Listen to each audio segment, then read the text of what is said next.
Des entrepreneurs de travaux publics bloquent également le dépôt pétrolier de Lorient depuis maintenant 2 semaines pour les mêmes raisons. Un nouveau bulldozer est venu renforcer le barrage hier, tandis que des agriculteurs ont prévu de venir soutenir les artisans tout à l'heure, des exploitants agricoles qui ont d'abord mis fin à leur activité, un geste symbolique que vous avez suivi à Kervignac, Maëlle Kerguenou. Une quinzaine de tracteurs se sont réunis ce matin devant la chambre d'agriculture de Hennebont.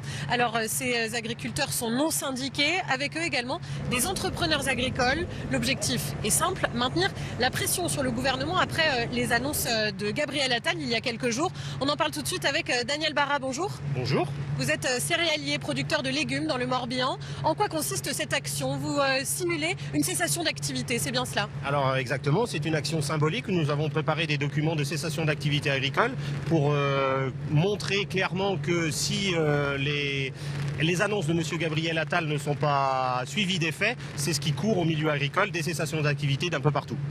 Vous êtes non syndiqué.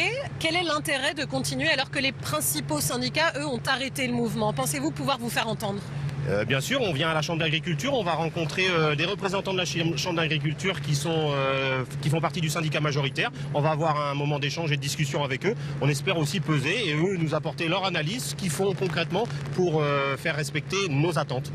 Êtes-vous satisfait globalement de ces annonces proposées par le gouvernement? Alors il y a une prise de conscience qui est effective, mais les annonces ne sont pas suffisantes. Nous, notre première revendication, c'était du revenu. Donc il faudra pour ça voir les filières au niveau structurel. Donc il y a des choses à mettre en place. Et donc on veut participer avec les élus de la Chambre d'agriculture à ce moment de parole.